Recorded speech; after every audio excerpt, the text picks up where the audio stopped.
인생들에게는 늘 소원이 있습니다. 이것저것 갖고 싶은 것들이 많이 있고, 또 나도 저렇게 되고 싶고 나도 저렇게 하고 싶은 것들이 많이 있습니다. 이것을 가리켜 우리는 욕심이라 그러고, 또한 조금 과하면 욕망이라, 야망이라는 단어까지 동원을 합니다. 그런데 믿음 생활에서도 다르지 않는 모습입니다. 입술로는 옛사람을 벗어버리고 새 사람을 입으라 하는 말에 아멘 하지만 말만 그럴 뿐 온전히 그렇게 따르지를 못하는 모습들입니다. 하나님을 섬기면서도 그 마음 속에는 여전히 내가 하고 싶은, 내가 갖고 싶은, 내가 받고 싶은 것들이 많이 있다고 하는 것입니다. 그래서 하나님께서는 내가 보는 것은 사람들과 같지 아니하며 사람은 외모를 보거니와 나는 여호와는 중심을 보느니라, 그렇게 말씀을 하십니다. 그런데 이 말을 들으면서도 하나님께서 내게 바라시는 것이 무엇일까 그렇게 생각하기보다는 자신이 좀 잘난 것 가지고 하나님께서 알아봐 주실 것을 은근히 바랍니다. 자, 봐, 나 이 정도야. 내 뒤에 하나님이 계셔. 이렇게 하고 싶어 합니다. 무슨 말씀인가 하면 내가 이렇게 잘하는 거 봤지? 내 등 뒤에 하나님 계신 거야. 이렇게 자기를 드러내기를 원합니다. 로마에 있는 일부 성도들이 딱 그랬습니다. 그래서 사도 바울이 이렇게 편지를 씁니다. 복음에는 하나님의 의가 나타나서 믿음으로 믿음에 이르게 하나니 기록된 바 오직 의는 믿음으로 말미암아 살리라 함과 같으니라. 바울이 이렇게 이야기하는 것은 구약시대에 살았던 하박국 선지자의 말씀을 인용을 하고 있는 내용입니다. 하박국 2장 4절 말씀을 보면 의인은 그의 믿음으로 말미암아 살리라, 그렇게 하박국 선지자가 외쳤었거든요. 이 말씀은 놀랍게도 16세기 종교개혁의 불씨가 되기도 했습니다. 그렇지만 복음만이 모든 사람에게 구원을 주시는 하나님의 은혜요, 그 일에 자신이 빚진 자라고, 그래서 한 번도 만나본 적도 없는 로마 성도들을 향해서 애타는 마음으로 지금 사도 바울이 이 내용을 전하고 있는 것입니다. 오늘 이 말씀을 통해서 나 자신의 신앙이 어떠한지 살펴보고 변화받는 시간이 되기를 원합니다. 사무엘상 24장을 보면 다윗과 사울 왕에 대한 이야기가 기록이 되어 있습니다. 그런데 사울 왕이 왕인데도 불구하고 다윗을 잡아 죽이려고 군대를 동원해서 쫓아다닙니다. 어느 날 사울 왕이 쫓아다니다가 피곤해서 좀 쉬고 한숨 자기 위해 동굴을 하나 발견하고 그 동굴 속으로 들어가서 잠을 자며 쉬고 있습니다. 그런데 하필 그 동굴에는 도망 다니던 다윗이 저 깊숙이 숨어있던 그러한 자리였습니다. 다윗은 사울을 죽일 수 있는 절호의 기회를 맞이하게 되었습니다. 하지만 그렇게 하지 않았습니다. 사울의 겉옷 조각만 조금 베어가지고 그 자리를 떠나옵니다. 그리고 저쪽 언덕 위에 올라서서 사울을 향해서 외칩니다. 나는 왕을 죽일 생각조차 없습니다.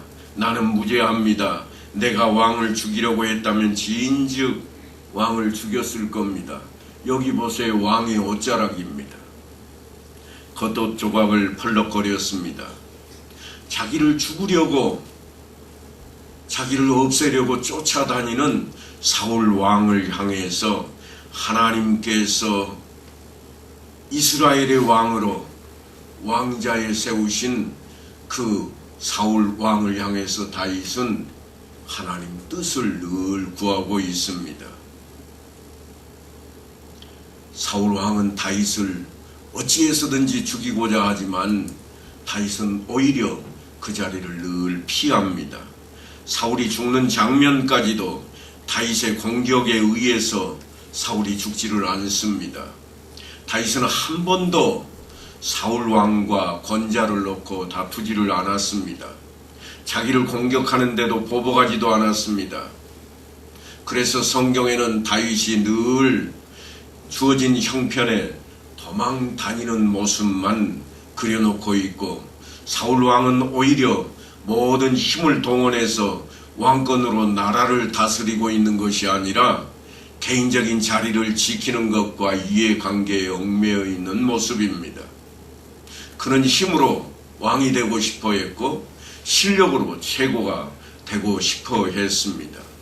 그런데 백성들에게 들려오는 소리가 귀에 따갑게 들립니다. 다윗은 만만이요 사울은 천천이라. 자기가 왕인데 자기보다 다윗을 더 높이 칭송하고 있는 모습 때문에 사울은 다윗을 죽이고자 했던 것입니다. 다윗보다 더 훌륭해지고 싶었고 더 실력을 가지고 싶었고 능력이 더 있는 자리에 서고 싶었습니다. 그래서 다윗을 죽여서라도 그 자리를 차지하고자 다윗을 죽이기 위해 쫓아다니고 있는 겁니다. 이미 그는 왕이었습니다. 그런 사울에게도 아마 오늘 본문에 등장하는 내용과 같은 이야기들이 수도 없이 선지자들을 통해서 그의 길을 간질거리게 만들었을 겁니다. 사울과 같은 그런 모습이 누구에게 있었는가 하면 로마에 있던 일부 성도들에게 있었습니다. 아니 오늘날 우리에게 있다고 이야기해야 더 옳을지도 모르겠습니다. 그래서 로마에 있는 성도들을 향해 사도 바울이 이렇게 외치는 겁니다. 하나님을 알되 하나님을 영화롭게도 아니하며 감사하지도 아니하고 오히려 그 생각이 허망하여지며 미련한 마음이 어두워졌나니. 여기 간단하게 묘사되고 있는 내용이 얼마나 심각한 건지 모릅니다. 조금 전에 제가 사울왕 이야기를 했지만 그것을 고스란히 지금 로마에 있는 일부 성도들이 가지고 있었고 오늘을 살고 있는 우리가 그런 마음을 품고 있기 때문입니다. 세상을 살면서 하나님을 잠깐 잊어버리고 하나님 곁을 떠나는 모습들입니다. 그래서 자기가 가진 것으로 자기가 취한 것으로 영혼의 평안과 만족을 누리고 싶어 합니다. 사도 바울은 말세의 때가 바로 그러하다고 디모데에게 가르치고 있습니다. 또한 로마에 있는 일부 성도들에게 그 소식을 전하고 있는 겁니다. 모두가 다 자기를 내세우고 드러내는 일만 하고 싶어하는 그러한 시대에 살고 있는 사람들 앞에 사도 바울이 사람들이 자기를 사랑하며 돈을 사랑하며 자랑하며 교만하며 비방하며 부모를 거역하며 감사하지 아니하고 거룩하지 아니하며 무정하며 원통함을 풀지 아니하고 모함하며 절제하지 못하며 사납고 선한 것을 좋아하지 아니하며 배신하고 조급하며 자만하며 쾌락을 사랑하기를 하나님 사랑하는 것보다 더하며 경건의 모양은 있으나 경건의 능력은 부인하느니 하고 사도 바울이 한탄하고 있습니다. 이게 디모데에게 사도 바울이 목회자로서 성도들을 살펴야 할 것이라고, 아니 무엇을 바라봐야 할 것인지를 잘 집중하라고 전하고 있는 내용입니다. 그래서 디모데에게 무엇을 요구하고 있는가 하면 이 같은 자들에게서 네가 돌아서라 그렇게 외치고 있습니다.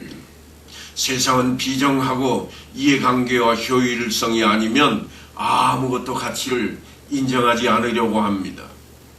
진심을 이야기하면 그것에 맞는 반응을 해야 할 것인데 그것을 순진하게 받아줄 여유조차 없는 세상입니다. 많은 사람들이 그래서 짜증을 냅니다. 누가 고통을 호소할 때 제대로 들어주려고 하는 사람조차 흔하지 않습니다. 아니, 내가 고통을 호소할 때 상대방이 나를 측은히 여기는 경우가 과연 있는지 우리는 한번 돌아봐야 할 것입니다. 겉으로는 너 참 고생 많이 했구나, 힘들었겠다 그러고 있지만 속으로는 네 발가락 부러졌냐? 나는 무릎 아프다. 그렇게 우리의 마음 한쪽 구석에 악한 마음이 사로잡고 있다고 하는 것입니다. 서로 자신의 심한 고통을 토로해보지만 상대방을 돌아볼 여유조차 없고 자신의 아픔만 더 내세우고 있습니다. 아마도 이것은 우리 모두의 책임일 것입니다. 그런데 이것이 현실입니다. 우리는 그런 소용돌이 속에 살아가고 있습니다. 그래서 조금만치도 여유가 없습니다. 우리에게는 온기가 없고 자비가 없고 겸손함이 사라져버렸습니다. 우리는 모두가 다 바쁩니다. 왜 그렇게 바쁜지 모르겠습니다. 모두가 급하고 이것 자체를 놓고 싸우자는 이야기는 아닙니다만 참으로 바쁜 세상을 살아가고 있습니다. 그렇다고 제가 신경질을 부리지 말자, 사나워지지 말자 하고 윤리를 운운하는 것도 아닙니다. 다만 하나님을 떠나서 인생들이 무엇을 만들어내고 있는지 살펴보자고 하는 겁니다. 모두가 비정해졌습니다. 아니, 비정한 데서 끝나지 않고 비열해지기까지 합니다. 하나님을 떠났기 때문입니다. 성도들이라고 해서 그런 현대인의 삶의 영향에서 자유로워 보이지를 않습니다. 요즘은 교회 안에도 옛날 같지 않고 진지한 관계가 점점 멀어지고 있습니다.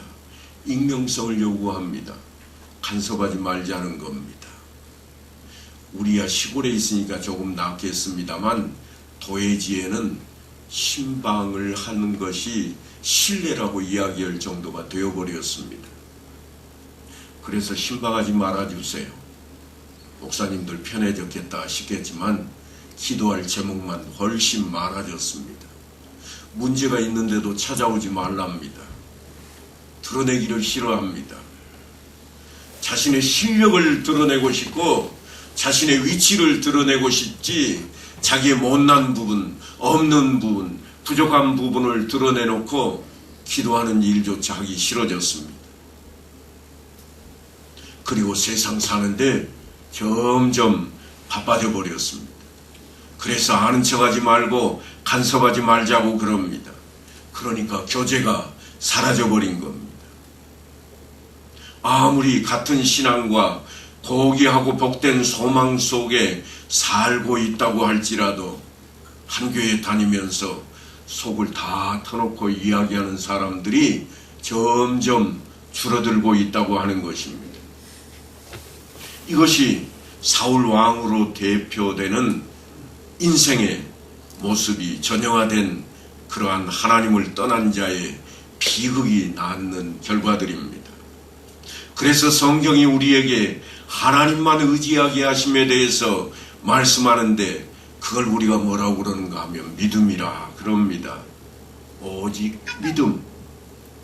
오직 의인은 믿음으로 살리라.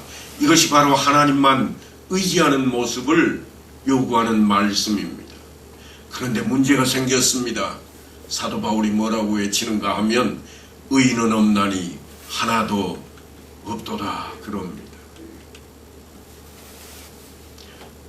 의인이 없으니 어찌 된다는 겁니까? 하나님께 다 맡기고 하나님께 나아가는 자는 의인만이 될 수 있다고, 오직 의인은 믿음으로 말미암아 살겠다고 외쳤는데 의인은 없다 이렇게 외칩니다. 바로 그것이 구원의 가치입니다. 구원의 필요성입니다. 인생으로서는 할 수가 없습니다. 인생으로서는 될 수가 없습니다. 그래서 구원이 필요하게 되었고, 그래서 하나님께서 인생을 간섭하시는 겁니다. 모든 사람이 죄를 범하였음에 하나님의 영광에 이르지 못하더니 그리스도 예수 안에 있는 성령으로 말미암아 하나님의 은혜로 값없이 의롭다 하심을 얻은 자가 되었느니라. 죄로 인해서 하나님 앞에 설 수 있는 자가 하나도 없는데 예수님께서 그 죄를 다 짊어지시고 성령하는 대속제물이 되심으로 말미암아 우리가 죄 없다 하심을 인침받고 하나님 앞에 서게 되었다고 하는 것입니다.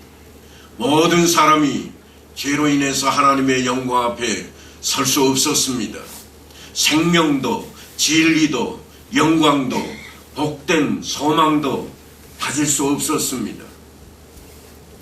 그래서 하나님께서 개입하셨고 간섭하셔서 예수 안에서 죄사함을 받게 하시며 은혜로 값없이 의롭다 하심을 주시는 것입니다. 이것이 하나님을 떠난 인생과 하나님 안에 하나님과 함께하는 인생의 차이라 말할 수 있습니다. 그래서 은혜를 입은 사람에게 옛사람을 벗어버리고 새 사람을 입으라 그러는 겁니다. 너희는 유혹의 욕심을 따라 썩어져가는 구습을 따르는 옛사람을 벗어버리고 오직 너희 심령이 새롭게 되어 하나님을 따라 의와 진리의 거룩함으로 지으심을 받은 새 사람을 입으라. 예수 그리스도를 믿는다고 하는 믿음이라고 하는 이 위치는 다른 데 있지 아니하고 새 사람을 입은 데에 있는 것입니다. 그러니까 이제는 옛것은 사라졌고 옛사람은 사라졌어야 됩니다. 왜냐하면 새 사람을 입었기 때문입니다. 하나님을 떠난 삶과 하나님이 함께 하시는 삶은 분명히 다르게 나타나야 됩니다. 허망하게 살고 썩는 것이 전부였던 존재로부터 예수 그리스도 안에서 새 생명으로 부르심을 받은 존재의 대조인 겁니다. 우리가 사울왕에서 볼 수 있었던 것은 하나님을 떠나버린, 그래서 하나님 없는 인생의 허망한 부분이었습니다.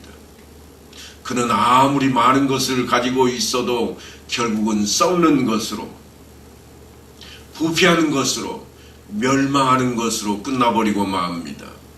그러나 다윗은 달랐습니다. 그렇다면 과연 우리는 어떤 존재일까요? 로마에 있는 성도들은 어떠했습니까? 그들 중에는 경건하지 못한 자들이 있었습니다. 그들은 스스로 지혜 있다 하나 어리석게 되어 썩어지지 아니하는 하나님의 영광을 썩어질 사람과 새와 짐승과 기어다니는 동물의 모양의 우상으로 바꾸었느니라. 그들은 우상 앞에 엎드리기 시작했습니다. 살려면 어쩔 수 없습니다. 다른 사람 다 그렇게 하는데 나만 안 그럴 수가 없어서 나도 그렇게 합니다. 그래서 그들은 황제의 동상 앞에, 또한 그들이 가지고 있는 마스코트와 같은 새와 짐승의 형상 앞에, 뱀의 형상 앞에 엎드렸습니다. 지금 성경이 이것을 우리에게 말씀하는 것은 그들이 그랬으니 너희도 그리할 수 있다, 그렇게 말씀하는 것이 결코 아닙니다. 너희는 그러지 말라 교훈하고 있는 것입니다. 그것을 깨닫게 하시려고 사도 바울이 죽을 고비를 넘겨가면서 주 예수 그리스도를 전하게 되었고 지금도 이 편지를 쓰고 있는 것입니다. 사랑하는 성도 여러분, 지금도 제사상을 차려놓고 절하는 분들이 계십니까? 아니, 내년에 운세는 어떨까 점을 치는 분들이 계십니까? 저 옆교회 권사님 가니까 나도 슬그머니 따라서 나서는 분이 계시지는 않습니까? 아들 때문에 어쩔 수 없다고 생각하는 그런 분들도 계시지는 않습니까? 언제까지 그럴 겁니까? 이제는 제발 바뀌어야 됩니다. 제가 얼마 전에 신방을 하다가 한 분의 신앙 고백을 들었습니다. 그분의 신앙 고백이 뭐였는가 하면, 부처가 죽었다가 살아났냐, 마리아가 죽었다가 살아났냐, 죽었다가 살아나지도 않은 그것들을 왜 믿느냐, 죽었다가 살아나신 예수를 믿어라. 나는 예수님만 믿는다. 놀라운 신앙 고백이었습니다. 바로 그 이야기가 뭔가 하면, 옛사람을 벗어버리고 새 사람을 입으라 하는 것입니다. 이제 여러분은 여러분들이 생각하는 것보다 훨씬 더 괜찮은 그런 사람이 되어 있어야 합니다. 예수를 믿고 하나님의 자녀가 되었다면 이제는 근본적인 그런 여유를 자신에게서 발견할 수 있어야 됩니다. 나는 죽었다가 살아나신 예수를 믿는 사람이야. 그 정도 여유를 가지고 있어야 됩니다. 그래야 세상 사람들이 아프다고 그럴 때 내가 위로해 줄 수가 있고 양보할 수가 있고 또한 그들과 함께 할 수 있게 되는 겁니다. 예수를 믿고 하나님의 자녀가 되면 다윗이 사울에게 하는 것처럼 어떤 경우에도 양보할 수 있게 된다고 하는 겁니다. 유익한가 손해인가 따지지 않습니다. 다윗은 왕으로 기름 부음을 받았던 인물입니다. 하지만 왕권을 위해서 자신이 직접 싸우질 않았습니다.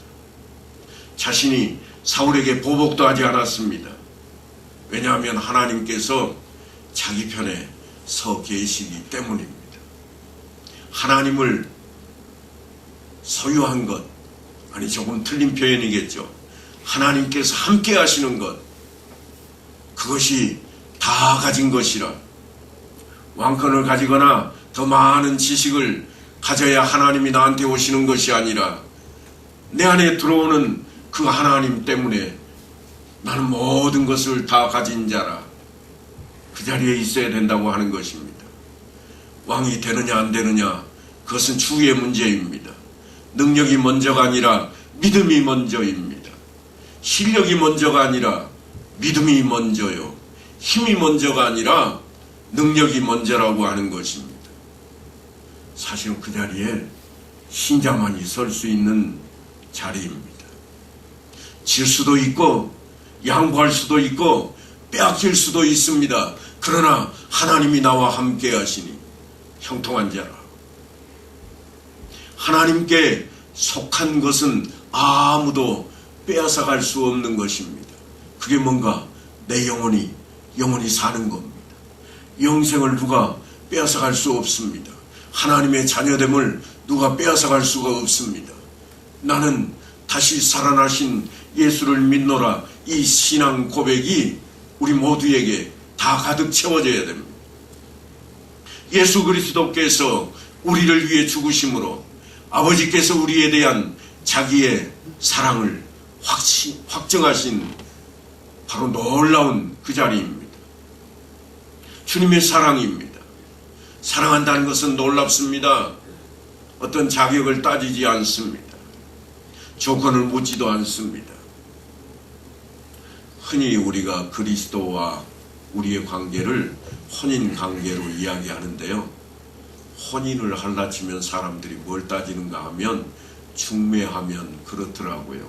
저 사람이 얼마만큼 사는가, 나중에 잘 살 수 있을까, 집은 가지고 있나 많이 따집니다. 하지만 사랑에 빠진 사람은요, 콩깍지가 이미 딱 눈을 가리고 있는 사람은 아무것도 안 따집니다. 그게 뭐가 중요해? 사랑이 중요하지. 주님의 사랑을 우리가 깨달으면 조건을 가지고 따질 수가 없게 됩니다. 주님의 사랑이 그런 사랑입니다. 그래서 복음에는 하나님의 의가 나타나서 믿음으로 믿음에 이르게 하나니 기록된 바 오직 의인은 믿음으로 말미암아 살리라 함과 같으니라. 이 말씀의 기초에서 오늘 본문에 기록된 것처럼 하나님을 알되 하나님을 영화롭게도 아니하며 감사하지도 아니하고 오히려 그 생각이 허망하여지며 미련한 마음이 어두워졌나니 스스로 지혜 있다 하나 어리석게 되어 썩어지지 아니하는 하나님의 영광을 썩어질 사람과 새와 짐승과 기어다니는 동물 모양의 우상으로 바꾸었느니라. 이 말씀이 우리에게 가까이 다가와야 됩니다. 이제는 그런 것들을 우리가 내려놔야 되겠습니다. 벗어야 되겠습니다. 새 옷을 입었는데도 여전히 속에다 꾸깃꾸깃 예전 것을 구겨 넣고 있다면 우리는 온전하지 못합니다. 깨끗하지 못합니다. 깨끗하게 씻고 깨끗하게 새 옷을 입고 새 옷을 잘 깨끗하게 유지시켜야 됩니다. 그것이 깨끗한 사람이요 구별된 사람이요 그걸 가리켜 거룩하다 그러는 겁니다. 바로 그런 모습이 우리의 모습이 되어야 합니다. 혹이라도 우상 앞에 혹이라도 사술 앞에 이단 앞에 우리의 욕심과 탐나는 것 때문에 가까이 다가서기를 원하는 마음이 있다면 가감없이 다 떨쳐버리고 오직 이 말씀을 따라서 하나님만 의뢰하는, 그래서 회개하고 회복되는 역사가 우리 안에 있기를 간절히 소망합니다. 그래서 하나님만 의지하게 하시는 뜻을 따라 믿음을 찾으시는 그 하나님 앞에 우리 모두가 손에 손을 잡고 나갈 수 있게 되기를 간절히 축원합니다.